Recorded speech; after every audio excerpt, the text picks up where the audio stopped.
Welcome to Talk Back. Today we get the Commerce Ministry's point of view on WTO-related issues facing the Indian economy. I have with me as our guest Mr. Nripendra Misra, Special Secretary, Ministry of Commerce, dealing with WTO-related issues. Welcome, Nripendra. Thank you.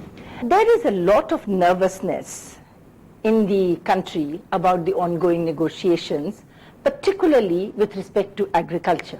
So I will come to the other issues later. Let us start with why is it that the farming community is so nervous about what the government is about to concede or what the government has agreed at the WTO on agriculture?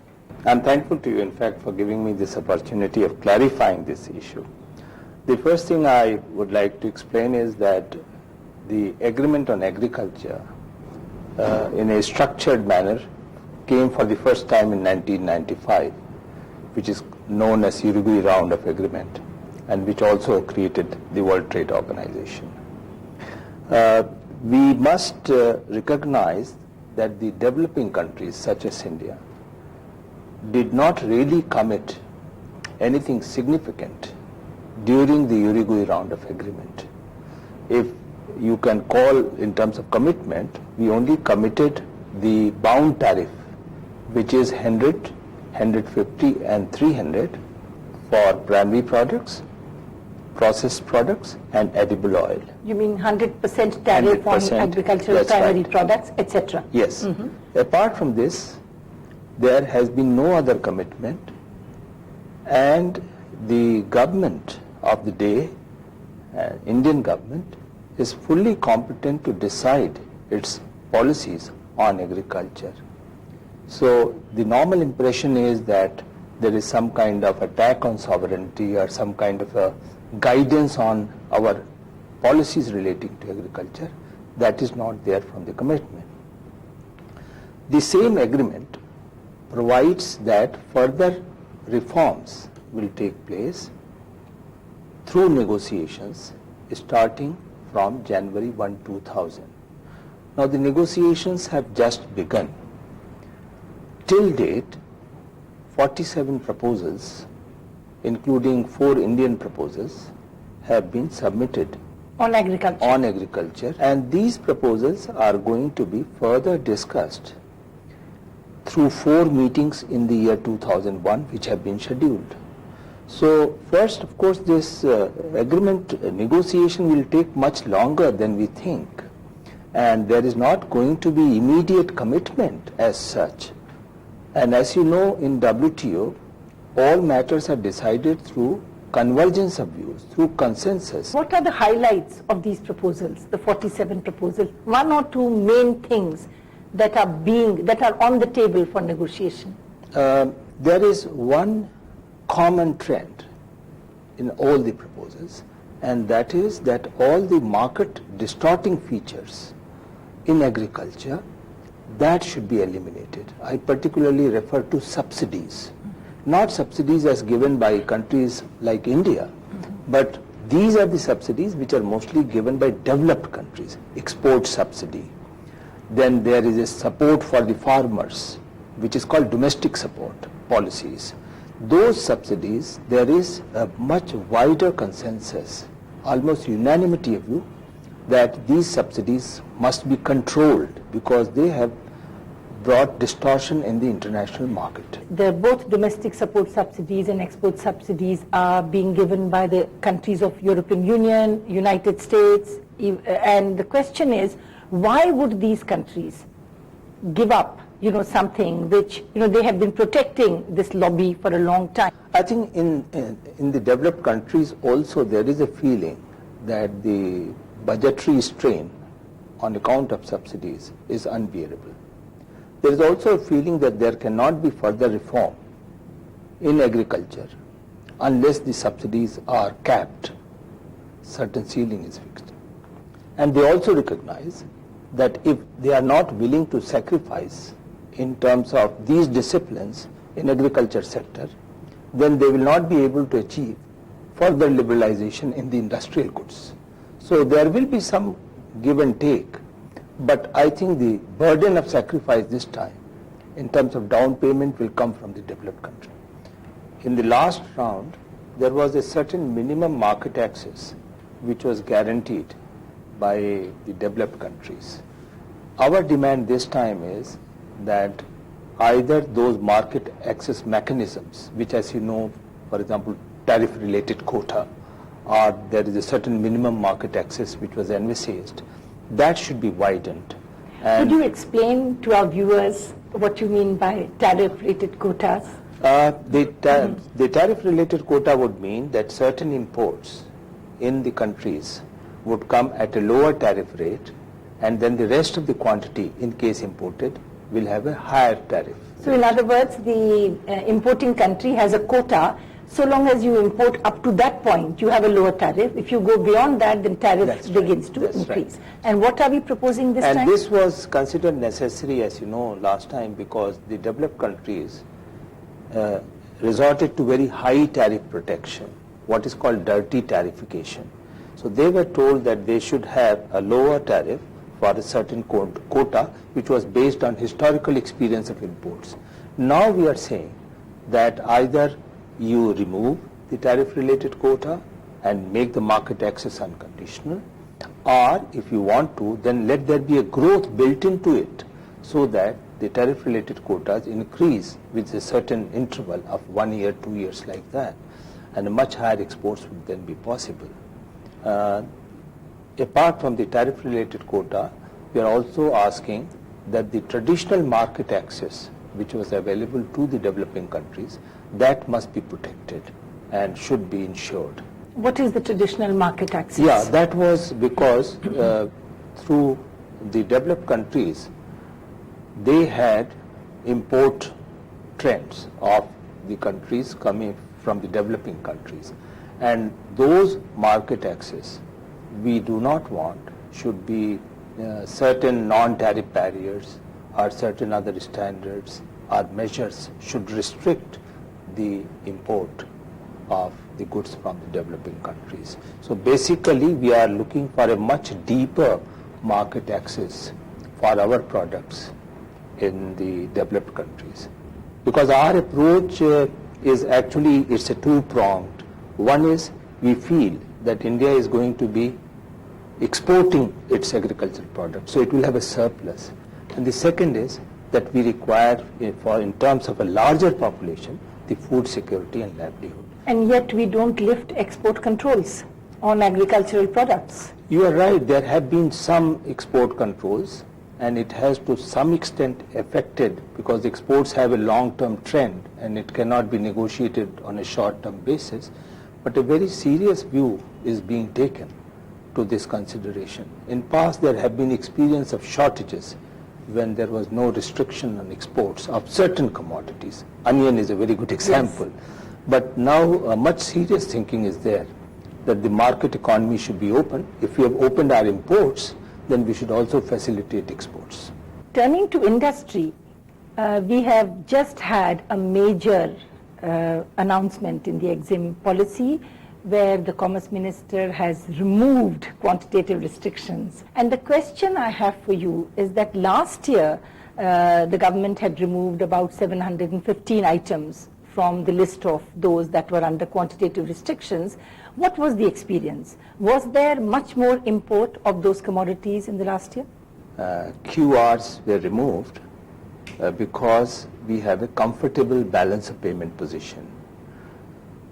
In GATT, before WTO and after WTO, there is a provision which says that the countries who are faced with balance of payment crisis can maintain quantitative restrictions.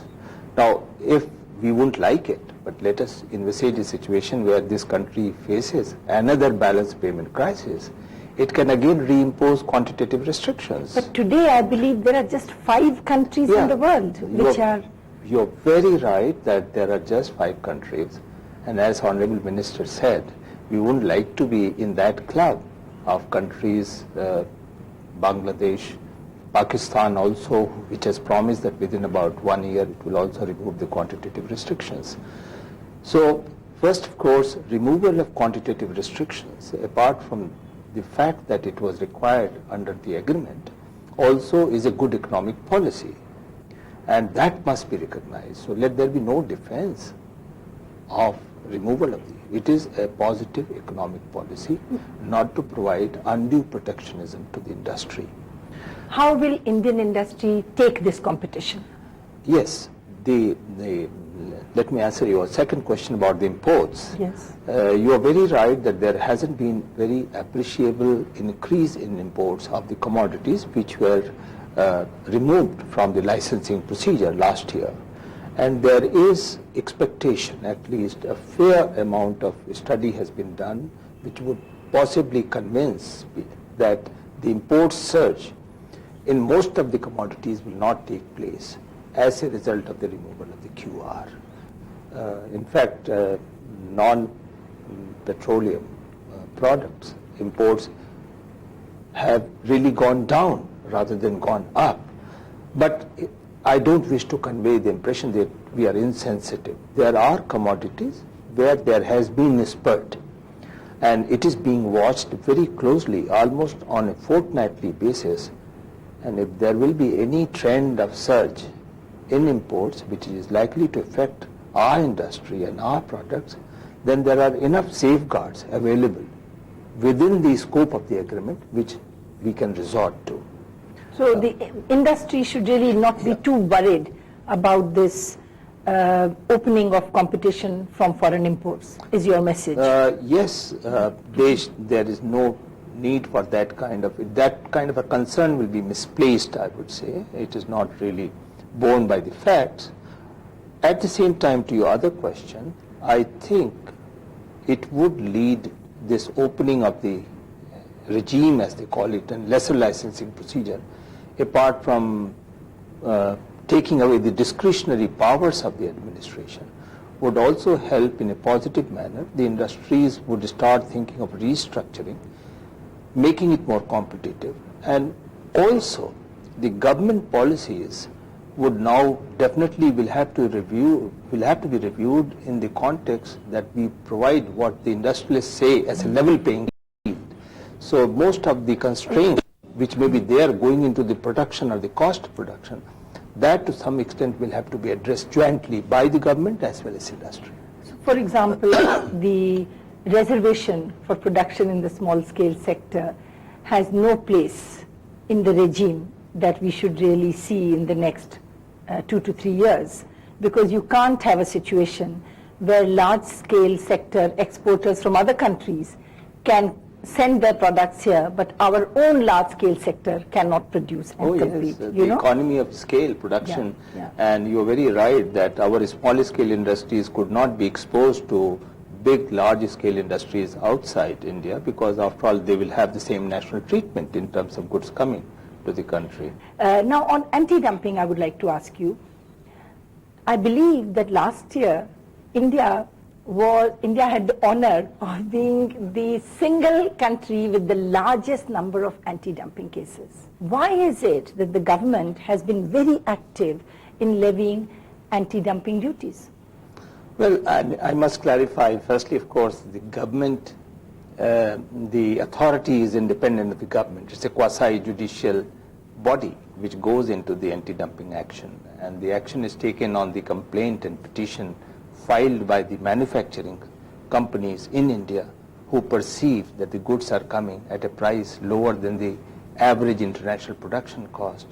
So let there be no message that the government is actively pursuing the cause of anti-dumping. But let me rephrase the question, that the government is not doing it, but if there is a lobby within the industry, if there are individual industries or individual companies that are threatened by imports coming at much lower prices, I ask you as a consumer, where is the public interest?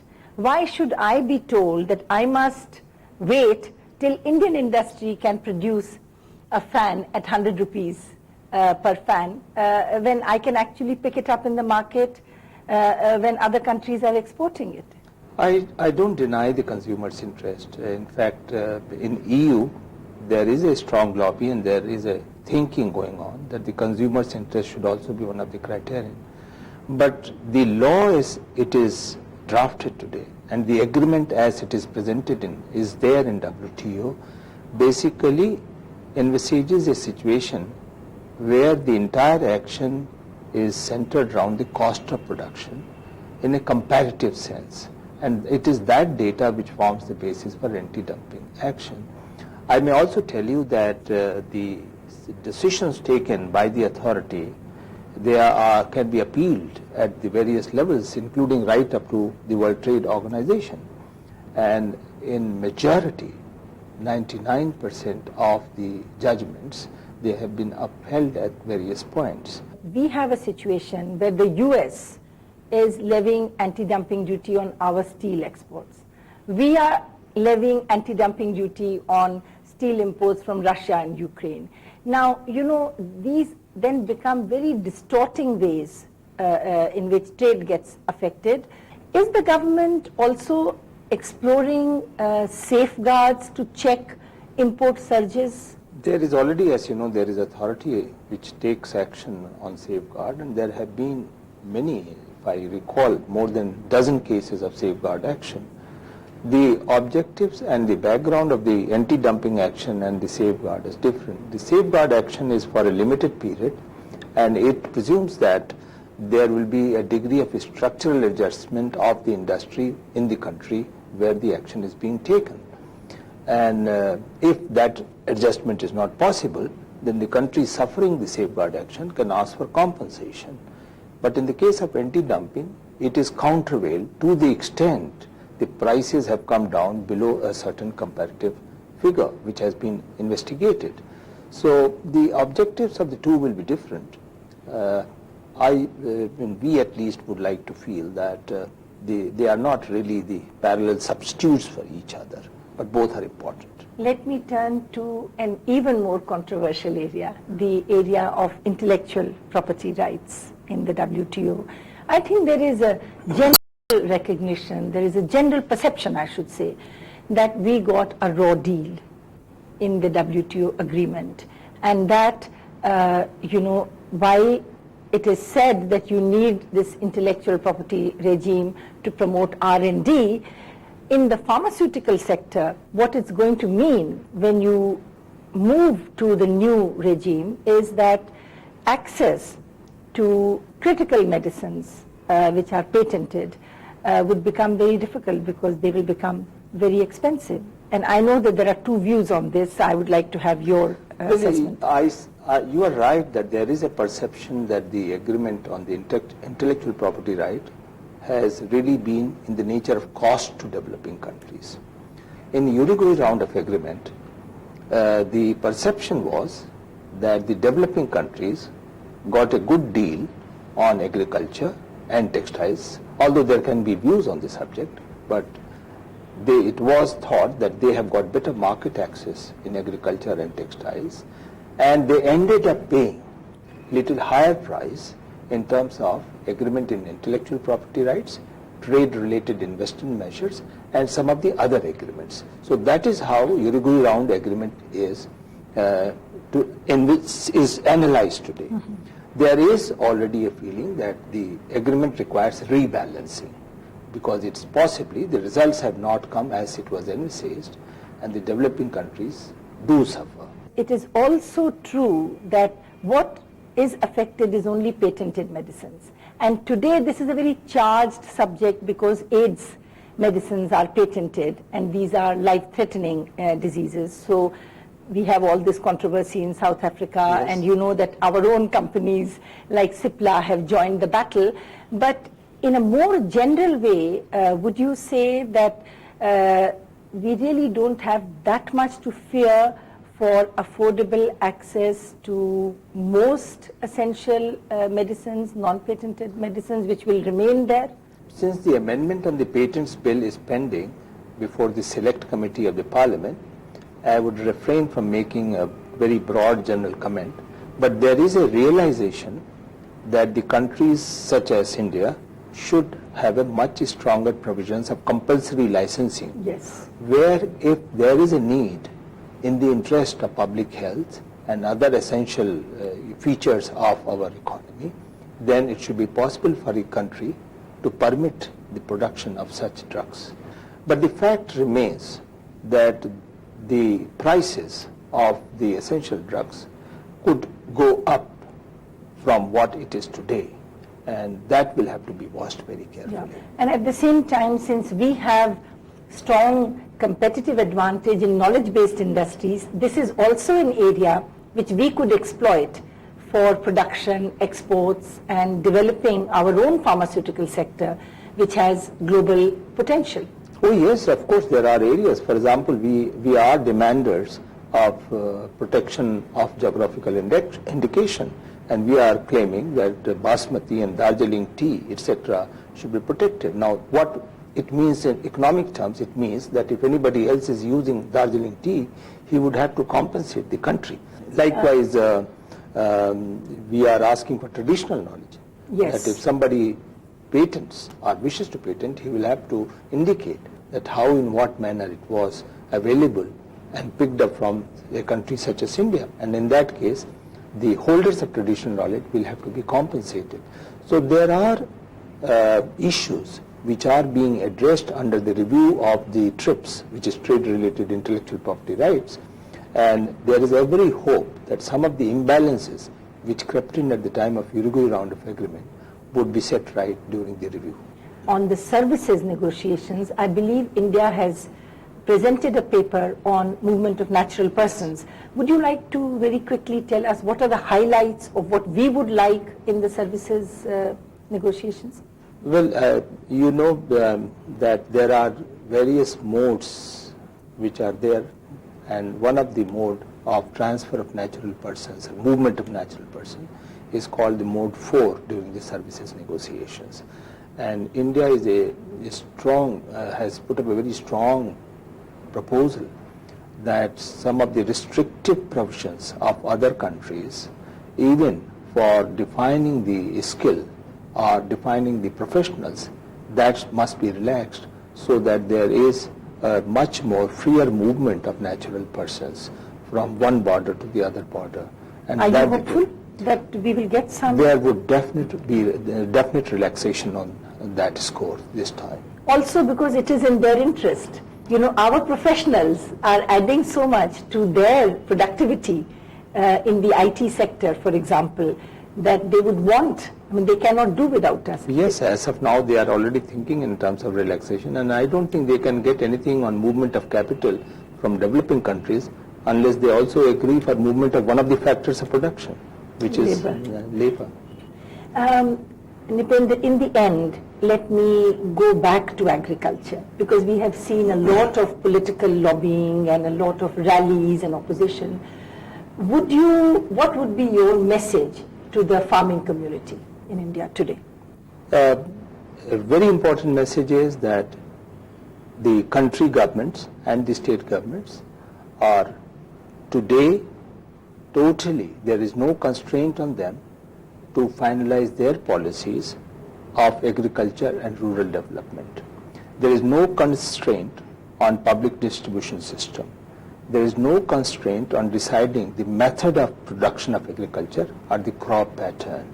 And therefore, there is very little to fear from the agreement in agriculture. If anything, we possibly are likely to gain from negotiations in agriculture in case we have exportable surplus, and our farmers are likely to get a better price as a result of the new round of negotiations, because the expectation is that the international prices, which are today artificially dipped due to the market distortion of developed countries, that will be corrected in the new round of agreement. Of course, there is the other side to this story, which is not your ministry, but is the Ministry of Agriculture, Ministry of Power, and all the other ministries, that you really need to pay attention to improving productivity of the agricultural sector. You need more public investment in irrigation. You need power availability, because unless we make our agriculture competitive, and if you provide room for our farmers to export, we cannot realize the potential that you will be getting for them through the WTO agreement. I entirely agree that the efficiency commonly runs through industry and agriculture both, in terms of if we have to gain and get advantage of international agreements, we will have to have the efficiency of production. So we have to pace our domestic reforms to keep up with the widening market that is becoming available to us as we negotiate at the WTO. There's total convergence of views. Thank you very much. We will be back same time, same day next week. Until then, goodbye.